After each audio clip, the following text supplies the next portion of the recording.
You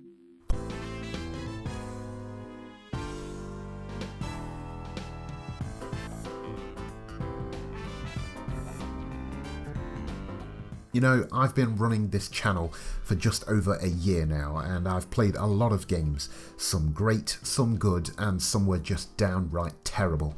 However, the Sniper 2 is without a doubt the poorest excuse for a video game I have ever come across. This first-person shooter was unfortunately released into the world in March of 2004 on the PlayStation 2.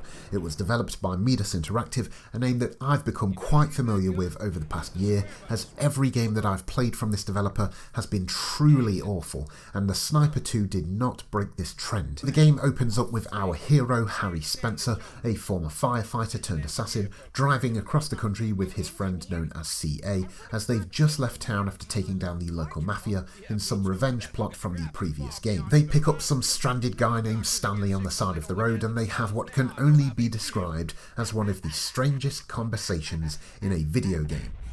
I'm Harry Spencer, former firefighter. I'm Claire Anderson, but people normally call me CA. Where have I heard those names? Somewhere, I'm sure.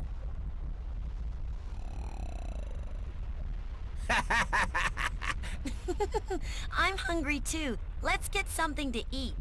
To thank Harry and CA for giving him a lift, Stanley offers to buy them dinner. They pull up to the nearest diner, and what do you know, the mafia shows up.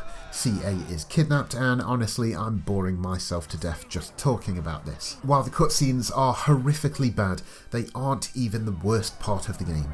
Nope, the gameplay takes that honour. The game is literally just a series of missions in which you have roughly 60 seconds to shoot one person. Yes, you heard me correctly. You shoot one single enemy and then the mission is over. It actually takes longer to load up each mission than it does to complete them. What's most baffling about this is that multiple missions take place in the same firefight. At the opening of the game, 3 mafia henchmen show up to attack you and your friends, and you take them all down one by one from the same spot in 3 separate missions. The more I spent with the Sniper 2, the more I felt like that this must have been some sort of April Fool's joke on the gaming industry, or some poor development team was asked to build a game in less than a week. There are so many questions that come to mind when playing this game, like why can't my character move unless he's looking through a scope?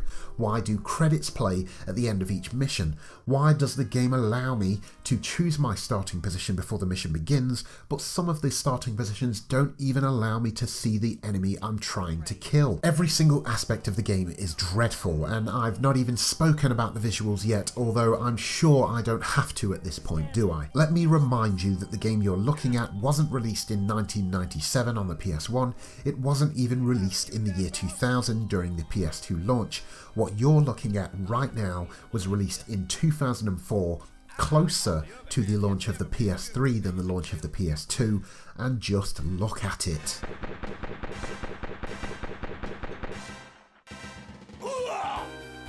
Think about that for a minute, because 2004 was a pretty great year for video games on consoles. We had Half-Life 2, Metal Gear Solid 3, Halo 2 and GTA San Andreas. So just imagine being a video game developer in 2004, taking a look at everything going on in the industry, and then taking a look at the Sniper 2 and saying, okay, I think we're done here.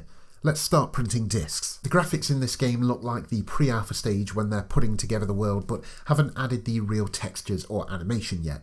And speaking of animation, it is very, very clear that motion capture wasn't in the budget for this title. The lack of budget also affected the sound design too, because not only does the music sound like it was created in half a day on an electronic keyboard, but the voice acting sounds like they grabbed the first person they saw, threw them in a recording booth, and went with the first take every time. Then I'll shoot them from here. Yeah, right. An amateur like you? Watch and learn. The Sniper 2 is a confusing game, not because it's challenging in any way, but because it's so bad you wonder why the publisher allowed this to be released. You feel the game's budget in every aspect of the game's design, so surely it wouldn't have been a big loss to the company to pull the plug late into development. You'd have to try very hard to find a game of lesser quality than this one, and even if you paid me, I wouldn't want to play this game again.